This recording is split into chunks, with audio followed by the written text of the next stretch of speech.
Welcome to the Environmental Transformation Podcast. I'm your host, Sean Grady, and our mission is to bring you interviews with leaders in the environmental industry with the goal of providing you information about industry trends, climate change, future energy, circular economy, regulatory topics, and service providers transforming the industry. And today we're talking with two of those types of people that are transforming the industry from a service provider's perspective. It's Scott Wisher and Eliot Cooper, both VPs at Cascade Environmental. Guys, welcome to the show. Thank you. Glad to be here. Thank you. All right. So, hey, before we jump in, why don't you guys talk a little bit about who you are, give the listeners an idea of what you guys are doing and your role at Cascade. Sure. Thanks, Sean. My name's Scott Wisher. I'm the Senior VP for Cascade Remediation Services. Cascade is one of the largest providers of environmental field services. In that role, I mostly manage P&L, the operations across the country from our 10 U.S.-based offices, and mostly focused on environmental remediation from a injection of reagents and chemistries and chemicals, and characterization services. My background is, before joining Cascade, was about 10 years in the environmental consulting industry, doing very similar work to what I'm doing now, just from a consulting perspective. So I think I bring both sides of the coin to both our clients' perspective and then obviously the industry and service provider perspective. Sure. Okay, great. That's great. A lot of good experience there. Eliot, what about yourself? Yeah, hi. I'm Vice President of Technology and Business Development for Cascade. And really what I'm focusing on is just keeping up and developing innovative solutions for groundwater cleanup across the sites that we work on in the country, and really looking at new methods and chemistries and best practices to really deal with the challenges that contaminated sites throw at us, from the traditional contaminants and now to the new emerging contaminants that we're all following. Well, there's a lot of those coming up, right? That are hot topics. But before we jump into some of those emerging contaminants, tell us a little bit how the remediation division got started at Cascade, because most people familiar with Cascade is going to think of you guys are a drilling company. I mean, you guys, sonic drilling, GeoPro, hollow stem auger, that's what, most people would initially think of Cascade. Talk about how you guys started that remediation division and why. Sure. You're right. Most people legacy know Cascade as a drilling firm from the Pacific Northwest. And, roughly 8 years ago, the company perspective changed and they wanted to sort of expand service lines. And there was some internal growth in the remediation space. Sure. And they tried to, and did it relatively well, build up their own injection and characterization group. But then as the company was growing and wanted to grow in other ways, they went into more of a non-organic growth and went into the acquisition mode. And both Eliot and I, and he can expand on it, we came into Cascade through an acquisition of our previous company. Our previous company was pretty much solely focused on remediation and characterization services. So Cascade's purchase of our legacy company was sort of one of the major steps to take them into the remediation space. There's subsequently been additional acquisitions in that same service line, but we kind of came in as one of the first companies. Okay. All right. So your previous company was mostly focused in the site characterization and the in situ type remediation approach to things, or were there other aspects of that? No, this is Eliot. No, we were exclusively one of the industry leaders in advanced site characterization and injection services, but we really cut our teeth early on in, when the industry started with, soil sampling and really the innovation that the GeoProbe technology offered to more effectively sample sites rather than using hollow stem augers. So that's how the company started, and the transition to more advanced technologies and services as the industry focused more on groundwater cleanup was, the logical step for Vironics. And then eventually, we moved on to, an acquisition by Cascade. Okay. All right. Well, tell us a little bit about the service lines you guys provide, that are part of the other divisions within Cascade, just real quick. I mean, we'll get real specific to the remediation piece that you guys are focused on, but let's let the listeners hear a little bit about some of the other things you guys do in the other divisions as well. Sure. The company is generally divided into a few different divisions. Of course, the drilling division, which, as you mentioned, is pretty well known in the sonic, rotary, direct push, and all the major drilling techniques that are out there. And sonic was Cascade started in the Pacific Northwest, which is a very sonic drilling dominant area, just due to the lithology out there. And so that's the main division, the largest division inside the company. The division that Elliot and I are a part of is called Cascade Remediation Services, which we'll obviously talk pretty deeply about today. Yeah. There's a couple other, and that again is mostly in situ injection, characterization, some sampling work. But the other remediation divisions that are inside Cascade are Cascade Thermal, which is with the company that was also acquired, TerraTherm, and a few other thermal companies. Okay. And so they provide all the known and pretty well understood thermal technology, steam enhanced extraction, thermal conduction, electrical resistive heating, and that's done, mostly in the U.S., but they have a pretty wide international portfolio as well.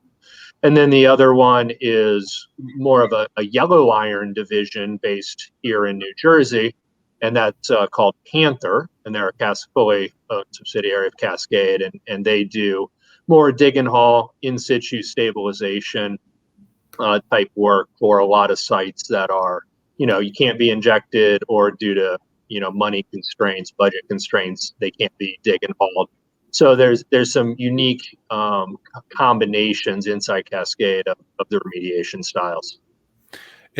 What I'm sensing, though, there's a theme here. I mean, it's basically you guys are the experts in this, in situ, remedial design, remedial treatment, and whether it's thermal, I mean, that's in situ. Whether it's chemical injection, that's in situ. You've got your drilling, that's in situ, and groundwater monitoring. So, sounds about extraction. Do you groundwater extraction work? Like pump and treat? Do you play in that space too? Not really. We do obviously install the extraction wells, so that's a big part of our business.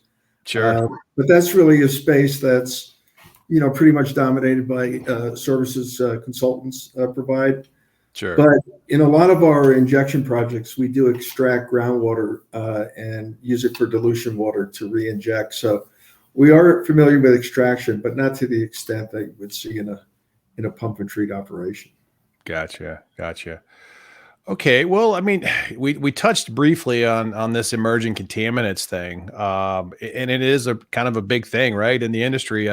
There's a lot of buzz going on right now around PFAS, the 1,4-dioxane, some of the other challenging PFOAs and whatnot that is part of the PFAS, group of chemicals. How is Cascade addressing or helping clients address those types of challenges with their remedial approach? I can take that first. So obviously we're helping our customers sample for PFAS. So that's really the number one priority right now. Everybody's trying to characterize their sites, see what kind of PFAS impacts they might have. That's really the first step. Just like Superfund started as a site characterization step, and the same with 1,4-dioxane. It's a little schizophrenic around the country as to who's doing what and what's regulated, so that gets confusing. But we're starting to move on to some of the remediation issues related to those contaminants, specifically. With 1,4-dioxane, we're seeing a lot of our remediation projects having 1,4-dioxane target. So that, makes that a reality in terms of a groundwater remediation.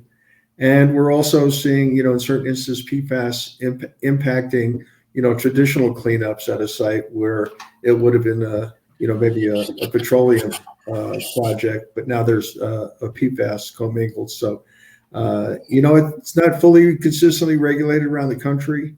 Like I said, most of it's characterization phase, but there is actual remediation work going on with both those contaminants. And a lot of it is litigation driven right now. Most of the stuff you read about in the press is really related to litigation, and also, the politics around the regulation of these emerging contaminants, because in a way it's kind of like asbestos. It's so ubiquitous in the environment that before you regulate it, you really have to understand not only the health impacts, but also you have to understand the impacts on the economy. So it's that financial impact, it could be huge, especially if the EPA comes out with some sort of a regulatory designation on PFAS, meaning like, oh, it's hazardous waste or something. I mean, that could just be a killer for right. the industry if that happened, right? I mean, Exactly. they're already talking about drinking water limits, and some states are already moving in that direction. I think is it New York, New Jersey's already started that way, and a few other states that I'm aware of. And so, yeah, it's a big deal. One of the other topics, I guess, emerging kind of contaminant or pathways that we, haven't really hit on, but vapor intrusion, that kind of was, about 5-10 years ago, was another one of those big, hot buttons. I still think is carrying quite a bit of some opportunities for Cascade, I would imagine. Are you guys seeing work in that space? I can take that as well. Obviously, vapor intrusion, it poses some unique acute risks and chronic risks to above ground recipients of the vapors. And once again, different states regulate it differently. Right now, California is probably the most progressive, and really, it's also kind of a controversial issue right now in terms of the impacts on retail, residential, commercial development. But what we're seeing is it's also driving the groundwater and soil cleanup market. So rather than just installing a vapor barrier, what we're also seeing is requirements to the greatest extent practical clean up the vadose zone and the saturated zone underneath these vapor intrusion sites to really have a couple of technologies in place, and not to just rely on some passive system that's going to operate for. That's a really good point. You bring up a, like kind of a tag team approach to, solving, the exposure scenario. So a little bit of some source, addressing the source of the contamination with some targeted in situ type injection work, and then having a vapor intrusion or a vapor collection system to address the off gassing. I mean, I think that's it. So I could see where you guys have, a good play there. Well, okay, so there's a lot of these in chemistries you guys are using to, address these sources, right? I mean, whether it's petroleum, whether it's chlorinated solvents, you name it. Why, what type of these chemistries are you guys using, and how did you guys get into, developing your own to offer it? Yeah, so I'll take that first. We've historically been very, very much reagent neutral, if you will, such that if it was out there and, generally we understood how it worked, then we were injecting it. And we've probably injected every single commercially available product that's out there, including, some of the things for chlorinated solvents like zero valent iron is definitely something that's very popular and well known. Permanganates, of course, for a long time. Persulfates for both chlorinateds and petroleum hydrocarbons. And as we've seen the market progress, there's been a movement into carbon, both in just in a donor form for emulsified vegetable oil, but then also activated and powdered carbon from an adsorption standpoint. And as we were watching Cascade and, understanding what our needs were and how we could service our client, we really went down this road of trying to develop some of our own unique chemistries, which built on the building blocks of industry standards, but then also something that we can bring to our clients from more of a turnkey perspective. And Elliot's really led much of that process for us. That's okay. So how have you guys developed your own little blends? I mean, have you done some bench scale studies and testing and that kind of thing to see what works best in certain scenarios? Or how do you, decide what is the best blend for a particular, contaminant? Yeah. So what we've done is based on our understanding of the challenges in the remediation market, we've really identified a couple areas that we want to focus on. So one is matrix back diffusion. So that's where you've got contaminants sorbed to soil that are back diffusing into the dissolve phase and causing problems in getting sustainable reductions. So there we're targeting chlorinated solvents and petroleum hydrocarbons. And really what we wanted to do was come up with technologies that were more suitable for the high perm transmissive zones. And they're, based on experience in injecting all kinds of liquid and solid amendments, we really leaned more towards development of colloidal chemistries that are injectable through injection wells or direct push. So what we did was really reach out to industry manufacturers to help us develop these products in regards to zero valent iron and as well as activated carbon. And we tasked them with coming up with these colloidal sized particles for us, and then, have developed a working business relationship with them. So that got us to the market very quickly. The other ones challenges in the market are obviously DNAPL, like chlorinated solvent sites. And so there we reached out to companies that had technologies for DNAPL, like emulsified zero valent iron. And we ended up working with TEA as one of the leaders in that space. So they had an existing product. So we brought that to the market quickly. And then the other challenging contaminants out there are sites with high petroleum hydrocarbons, PCBs, PAHs that really don't work or fit very well with the other traditional technologies. And there we've teamed with Battelle and are jointly developing a encapsulated enzyme that's been proven very effective in breaking down contaminants that have either very recalcitrant or there's just a lot of mass. And that's just the technology that we felt was available in the market for years, but never in a way that could be delivered effectively.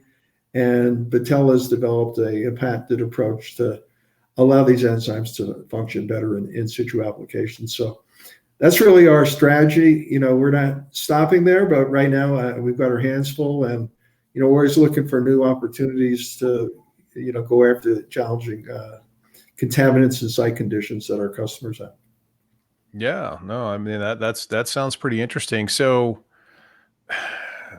is injection, how simple is it? I mean, like we're talking about, hey, we get a pump and we connect it to our reagent, we've got a probe down the ground, we just pump it down in there. I mean, is it that simple, or is there more to it than that? I mean, what about the geology, or the lithology of the subsurface, and how important it is to know that? I mean, I'm assuming you guys are both geologists or hydrogeos working in this space. So tell me a little bit about that. It's critical. It is it. I mean, truly, that's it. And it's many things combined with respect to the chemistries and just the reactions that Elliot just talked about. But those reactions truly all work in lab settings. Where they don't always work due to distribution is in the field. And so I'll speak for Elliot. I would say one of the most exciting things about us joining Cascade, 5.5, 6 years ago, was the ability to bring new drilling techniques into our quiver, because we were historically a direct push company. And to be able to bring sonic and other drilling styles into our ability to inject chemicals was really exciting. And we've taken advantage of that to be able to do bigger, deeper, better. But the original question was about getting it in the ground, and that it really is the crux of the problem, because you certainly can pump stuff in the ground and product can disappear and it goes in the ground, but then nothing happens and your clients don't get closure and their clients don't get closure. And so that's a problem with our industry, is just doing something without really thinking about the effects. And so I think some of the things we have been doing are really focused on distribution. And then that combines some of the characterization work post-injection to evaluate where chemistries have gone, chemicals have gone, to make sure they're in contact with our contaminants. And then some of the pumping systems that Elliot's been working on for automation, I think, are pretty exciting as well, because those are bringing a level of sophistication that just don't exist currently in the industry.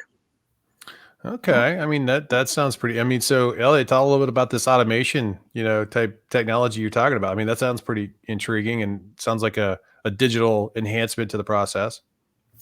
Yeah, so what we've looked at over the past 20 years is injection really has proceeded, pretty much the same, except with some enhancements around fracturing of solid slurries into finer grain soils like pneumatic fracturing and hydraulic. But the basic injection of liquid amendments hasn't changed. And one thing we've noticed in the field is that the distribution of liquids is very sensitive to injection pressures and flows. And if those things aren't monitored correctly, you really can lose control over the distribution. And when you lose control, that can affect, obviously, contact required, for these chemistries to work. So we're trying to optimize that. And what we've developed after going through a beta system and a pilot test system is just a way to automate the whole injection process, so that injection flows and pressures and mounding and groundwater monitoring wells all can be digitally recorded, 24/7. And also set points or interlocks set so that key design parameters can't be exceeded. And so we think that's really the next step in innovation in injection. And considering the amount of money spent in characterization, consulting, chemicals, it's really, an obvious next step that we start putting some technology and thought into the actual delivery process. That's a great point. That's a really good point. And I talked a little bit about, like, when you guys are approached, say from a consulting perspective, and they're like, hey, Cascade, we really need to do some injection because we got groundwater source, we got a groundwater plume and we got a source here and we need to address it. And they come up with some, kind of a defined area. Is that enough for you guys to say, okay, I'll give you a cost estimate? Or is there more to it than that? I mean, is there like this required list of things you're like, look, guy, don't even come to us yet unless you got a really good, set of boring logs. I know what, how deep this is. I mean, like a good site characterization. I mean, what's the limits there for you guys to really get involved? Yeah, one thing, what we're trying to change is the thought process here. And the thought process has always been, I've got a contaminant, say TCE, and I'm going to select a chemistry. And I'm going to select, certain chemistry. Now, is that chemistry going to work in the lithology that you're targeting? Maybe, maybe not. And so what we've been advocating for a while is, first understand the lithology, then select the physical form of the chemistry that you want to inject, whether it's a liquid or a solid slurry. And then at that point, there's plenty of chemistries that fall into either of those categories. and you're going to have a much better chance of making contact and cleaning up a site if you're injecting the right type of physical form of amendment versus just thinking, worrying about chemistry. So we see a lot of force fitting of chemistries into bad lithologies, and they just don't work. So we're sort of saying, look at the well logs, look at the hydrogeology, look at the contaminants as well. The efficacy of treatment in the beaker has to be there.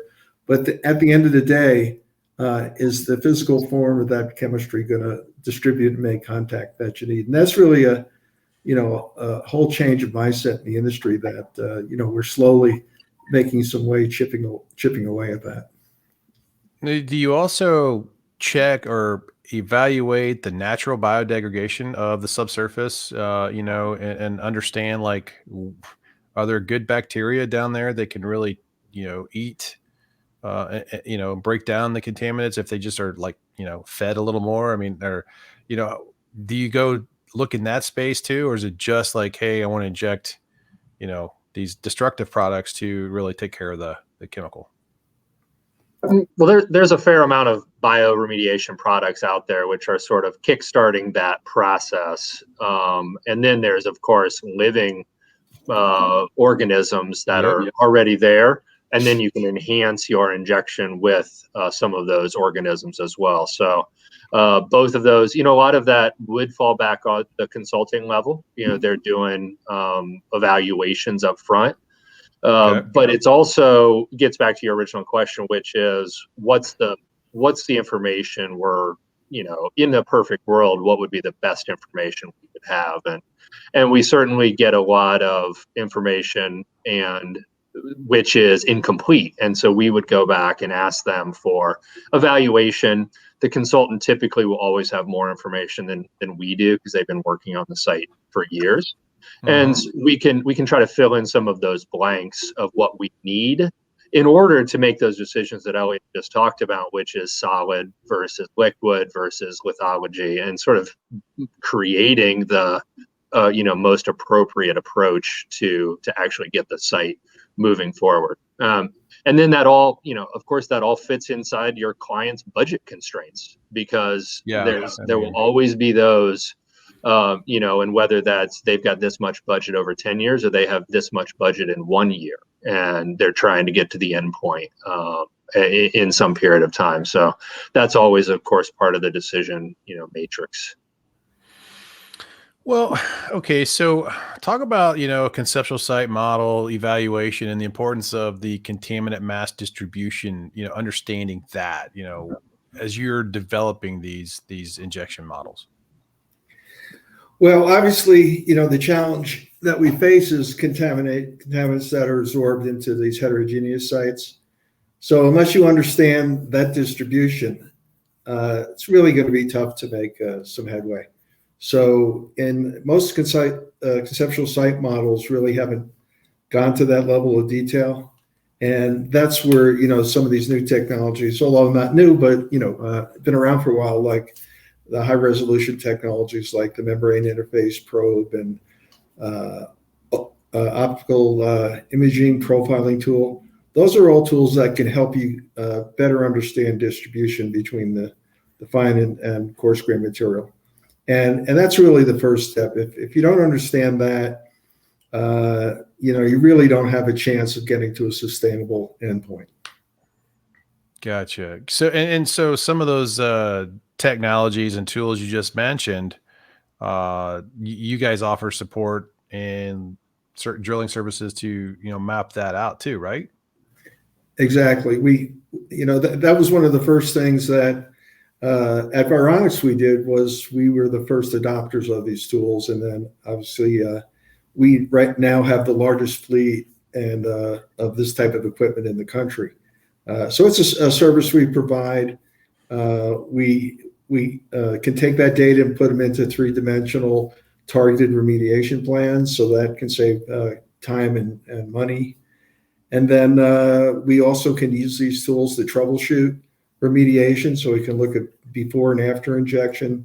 And we can use them in a lot of different ways. But right now we're leaning towards the terminology, site high resolution optimization, because optimization really sounds like you're actually spending money to optimize your project and optimize cost.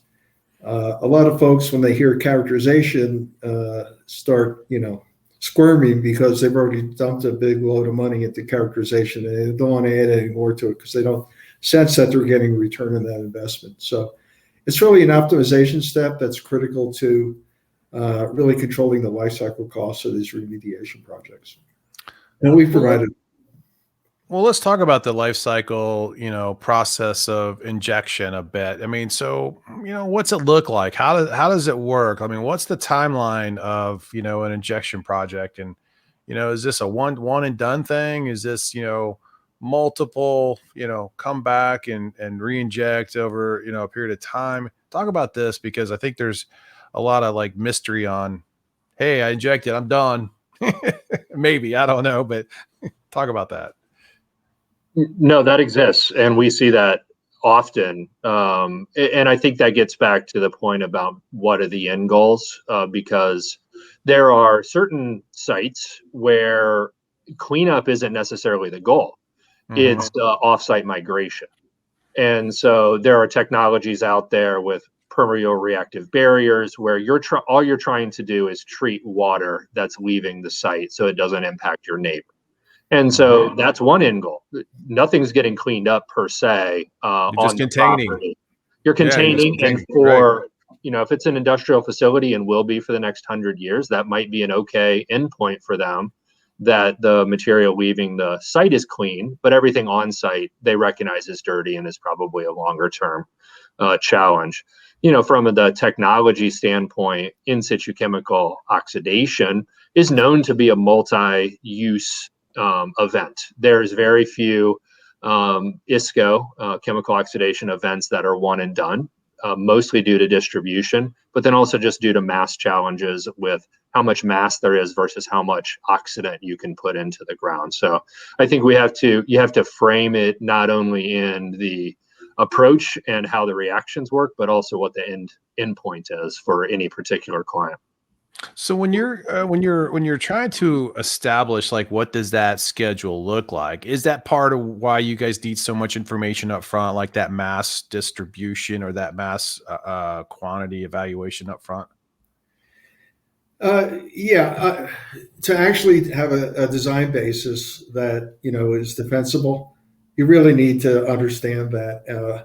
The other challenge is most states to remediate a site. When you're done, you have to have 8 quarters of data showing clean data, right? Yeah. Right. And so all the uncertainty around mass and soil and potential DNAPL, that 8 quarters has really been designed by regulators to catch if that's going to go on. So if you don't understand that going in, the probability of getting 8 quarters of good data is going to be very low. Okay. All right. You talked about solubility of contaminants, talk about that a little bit, and optimizing the remedial approach, injecting various forms of carbon as a barrier versus pump and treat, or thermal or whatever. So talk a little bit about, like, how soluble does a contaminant need to be to decide the appropriate approach? Well, you mean solubility of the amendments? Yeah. Yeah. Well, it just depends what you're targeting. So if you're targeting the transmissive zone and you want to have controlled uniform distribution, you need to work with a soluble amendment, like a sodium permanganate or sodium lactate, for example. You're going to be targeting finer grain soils where you need to emplace or fracture in solid amendments to get distribution. So obviously now you're not dealing with soluble amendments. You've got solid slurries. So really, depending on the lithology, is going to impact whether or not you need a soluble or slurry or non-soluble amendment, like, for example, emulsified vegetable oil. So it goes hand in hand with the physical form versus what matches the lithology. Traditionally, the non-soluble amendments last longer, so that's Mhm. something else to consider. If you want to have something that has high residence time for back diffusion, or if you go with a soluble amendment, like say molasses or sodium lactate, they inject very well, but on the other hand, they may last for 3 months, and so you're looking at repeated injection events to deal with the contaminants absorbed mass. Do you do any like staged application of the various amendments? So, for instance, maybe you hit something up real hard and try to get a knockdown of the VOCs, and like you're chlorinated with a or high chemox, and then let that dissipate and come back with some, uh, biological type stuff, or vice versa. I mean, what is there any prescribed approach into that approach? That scenario. Not prescribed necessarily, Sean. It vary. We have seen it probably every which way. There certainly are. We're working on a project today in California where we're going to manage source zone with a emulsified zero valent iron, because that's a DNAPL approach, and then at some time later, probably months down the road, we will move down gradient and manage it through other means, probably emulsified vegetable oil or colloidal zero valent iron, to manage lower concentrations in the plume area. So it can be right on top of each other, but there are many times where you're combining technologies, various chemicals that are going out there to deal with the various concentrations, and then that residence time Elliot was talking about with respect to how long it needs to be there to manage the concentrations that are present. And when you talk about the injection locations, we're really kind of talking about, there's like a well screen in a sense, right, of the well that you're injecting into, or is it just I've geoprobed down and we're just injecting into the ground and backing out? I mean, how is there different applications there for you guys to talk, consider? Well, you can inject, there's a lot of ways to get chemicals in the ground. You can soil mix them in the ground, shallow. You can inject through wells. You can inject through direct push. Really what you're trying to do is to intercept that interval of contamination with the best delivery system. And once again, it falls back into the type of amendment you're injecting and also the lithology. But generally, where that monitoring well is screened, could or could not be a good representation of the contaminant distribution, because as a general rule, monitoring wells are for compliance and not for characterization. So it's a little tricky. We like to decide on the target intervals and the approach based on the high-res data supported with traditional sampling versus just looking at a monitoring well that may really not catch the whole contaminated zone, and we may Miss it. Yeah. miss it and not get there, and everybody's going to wonder why. So How much of, say, a treatability study evaluation do you guys get involved with, or is that being done by the engineering consultant prior to bringing to you guys what they think is the recommended chemical delivery? I mean, or are you guys like, hey, no, send us some actual site samples so we can run our own treatability study? We definitely run our own. We manage that process, I should say.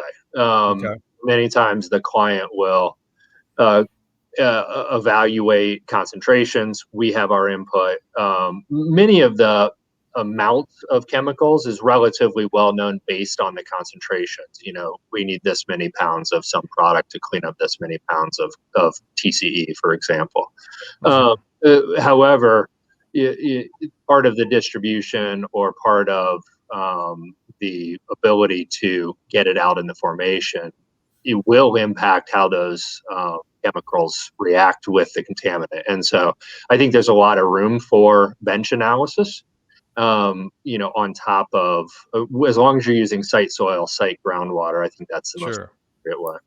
Now, do you go into a site basically blind in that area at all? I mean, do you just like, well, we're going to recommend this based on the chemical constituent and the lithology, and not really have any bench scale background, or do you do that at times, or It's just all curious? over, it's all over the map. Okay, What okay. we deal with, from very sophisticated to not very sophisticated. In California right now, the water boards, at least in Southern California, require bench scale testing. Maybe not so much for the efficacy of the chemistry itself, but the concerns over adverse reactions of the chemistry, whether it's metals mobilization or something else. So, but with our new chemistries, we will be with our partners providing bench scale testing on all the new chemistries. Right now, we're developing isotherms for the colloidal carbons to be able to effectively dose those for solvents and petroleum, benzene, MTBE, and same with ZVI. Although ZVI chemistry is pretty well known and accepted by the industry, and then in both, what you often see is that the stoichiometric amounts really don't come close to actually what you need to apply in the field to actually make these work. So the dosing and design is really, I would still say kind of an emerging state of the not state of the art, but a custom knowledge base that folks have developed that understand how sites react. So How are you guys dealing with, I guess, managing expectations in the, outcome of injection? Because I can imagine there's challenges there, because you do the best research you can, and at times, you just, it doesn't quite hit the mark, right? I mean, so there's no guarantees in a lot of areas that this is always going to be like the silver bullet, so to speak. How do you guys manage those expectations at times to make sure that you're still being successful? one thing we've done is with our high res data, we've actually developed a difficulty to treat matrix. And so we know based on the contaminant mass and how it's distributed in different soil types, what are reasonable expectations, whether or not that expectation is mass reduction, MCLs, or sustainable reductions that could lead, that could support an M&A approach. So that's something we provide. It's really based on our experience what a reasonable expectation would be. And I can tell you that the expectations from in the industry are all over the place. Some are very optimistic and some aren't. And I think that's an educational process, because high expectations but not meeting MCLs could create a bad taste in somebody's mouth, but actually going into it was a bad, unrealistic expectation. Yeah, right. No, I could see that. I mean, that's just, curious about that. So, talk about, how in situ injections, around the source and plume for treatment is minimizing the reliance on vapor mitigation systems and the need for long-term O&M.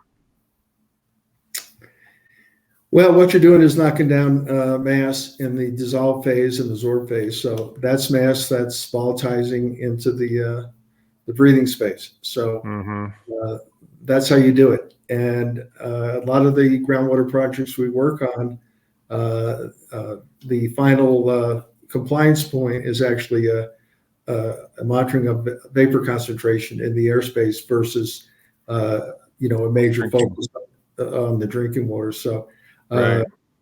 so it's really, they're directly related. And, the models and how to predict groundwater versus and soil versus inhalation risk, were highly debated. And but at the end of the day, somebody's going to go into that airspace and collect samples and determine whether or not the remediation has been adequate, and then put another band-aid on it of a vapor intrusion system or something else as a second line of defense.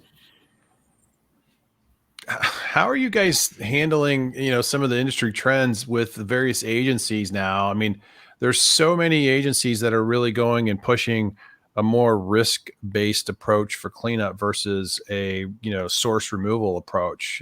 Basically, a lot of them are using, ERCs, environmental restricted covenants, or institutional controls or things like that. How is that changing your guys' business? Well, there's certain states where certainly that risk-based approach has dominated. City of Dallas is a very large one where they've gone to a institutional control, like a citywide one, and so that's been interesting to manage.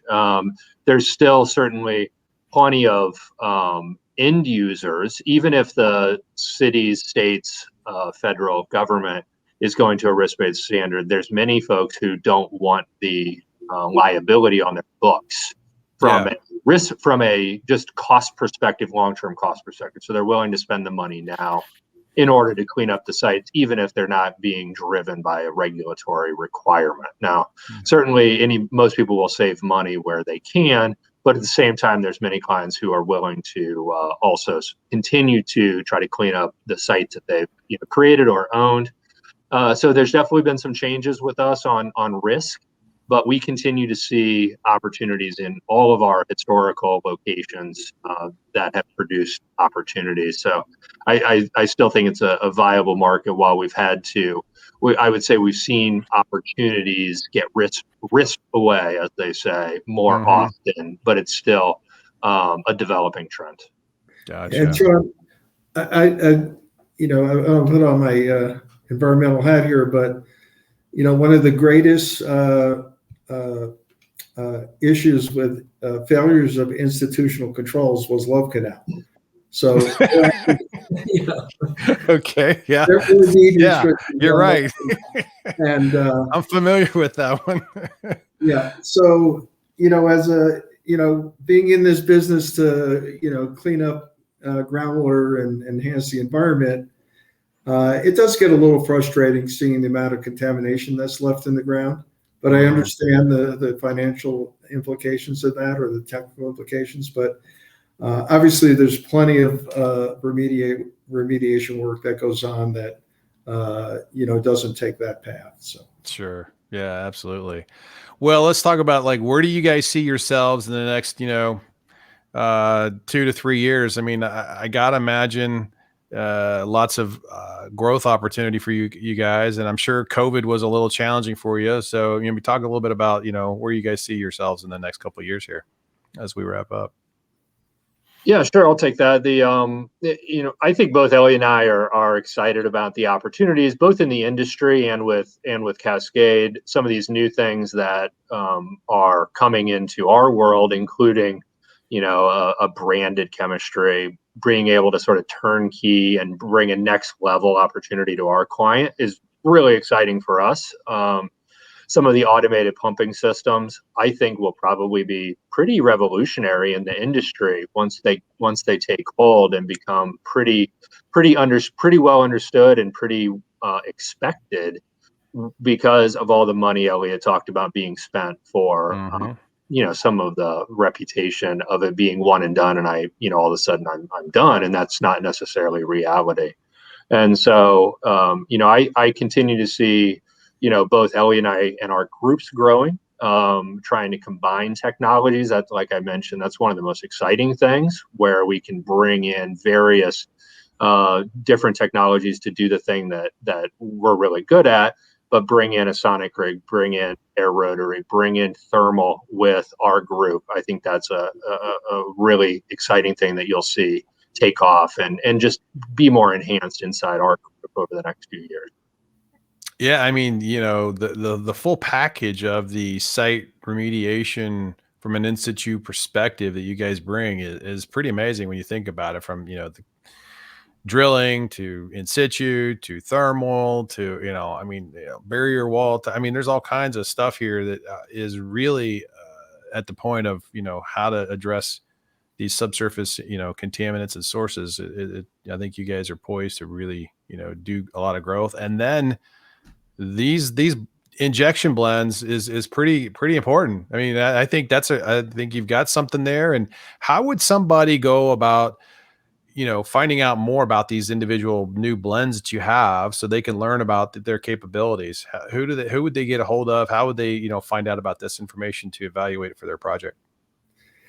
Well, we're doing lots of outreach into the industry. With the COVID situation, obviously we've taken advantage of webinars and haven't we all? Podcast. We're Zooming. Podcasts. Podcast. Yeah, that's right. So really, that plus, nobody in the industry has more customers than we do.